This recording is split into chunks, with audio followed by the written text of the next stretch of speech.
Most Muslims know that the Quran affirms the initial inspiration of the Torah and the Gospel, the scriptures of Jews and Christians. They believe this based on passages of the Quran, such as Surah 3, verses 3 to 4. He, Allah, has revealed to you the book with truth, verifying that which is before it, and He revealed the Torah and the Gospel aforetime, a guidance for mankind, and He revealed the criterion. So Allah gave the Torah and the Gospel as a guidance for mankind. But many Muslims are convinced that the Torah and the Gospel were later corrupted, and they assume that the Quran claims that the Torah and the Gospel have been corrupted. This isn't what the Quran says at all. In fact, the Quran declares that 7th century Jews and Christians were still reading the Torah and the Gospel as the Quran was being revealed. In Surah 7, verse 157, Allah says, "Those who follow the messenger, the unlettered prophet, whom they find written down with them in the Torah and the Gospel, it is they who will prosper." How can we find Muhammad mentioned in the Torah and the Gospel if we don't have the Torah and the Gospel? Is the Quran only saying that there are parts about Muhammad that are reliable, even though other parts have been corrupted?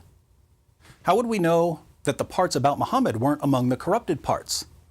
What's the point of appealing to a book to validate your prophet if you're simultaneously claiming that the book you're appealing to has been corrupted? Contrary to charges of corruption, the Quran asserts that no one can change Allah's words. Surah 6, verses 114 to 115. "Shall I then seek a judge other than Allah? And He it is who has revealed to you the book made plain. And those to whom we have given the book know that it is revealed by your Lord with truth. Therefore you should not be of the disputers. And the word of your Lord has been accomplished truly and justly. There is none who can change His words, and He is the hearing, the knowing." There is none who can change His words. Surah 18, verse 27. "And recite what has been revealed to you of the book of your Lord. There is none who can alter His words, and you shall not find any refuge besides Him." There is none who can alter His words. Who can corrupt Allah's words? Can Jews? No. Can Christians? No. Can the Apostle Paul? No one. At this point, my Muslim friends usually say, well, these verses are only claiming that no one can change the Quran. But these verses don't say that no one can change the Quran. They say that no one can change Allah's words. And as we've seen, the Torah and the Gospel are, according to the Quran, Allah's words. But the Quran goes even further than defending the inspiration and preservation of the Torah and the Gospel. The Quran insists that these texts are still authoritative. In Surah 5, verse 43, some Jews come to Muhammad to settle a dispute. Allah responds, "Why do they come to you for judgment, O Muhammad, when they have the Torah before them, wherein is the judgment of Allah? Yet they turn back after that, and these are not the believers." According to the Quran, do Jews need the Quran? No, because they have the Torah. According to Muslims today, do Jews need the Quran? Yes, because the Torah has been corrupted. See the difference between what Muslims believe and what the Quran says? What about Christians?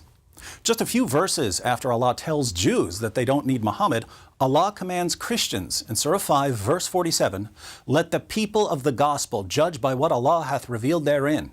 If any do fail to judge by the light of what Allah hath revealed, they are no better than those who rebel." According to the Quran, should Christians judge by the gospel? Absolutely. We're rebels against Allah if we don't. According to Muslims today, should Christians judge by the gospel? Of course not. The gospel's been corrupted. Again, do you see the difference between what the Quran says and what Muslims believe? If the Torah and the gospel have been corrupted, Jews and Christians have nowhere else to turn. Because in Surah 5, verse 68, Allah tells Muhammad to say, "O people of the book, you have no ground to stand upon unless you stand fast by the Torah, the gospel, and all the revelation that has come to you from your Lord." Interestingly, the Torah and the Gospel were authoritative even for Muhammad. When Muhammad was having doubts about his revelations, he was commanded to go to the people of the book for confirmation. Allah tells Muhammad in Surah 10, verse 94, "But if you are in doubt as to what we have revealed to you, ask those who read the book before you.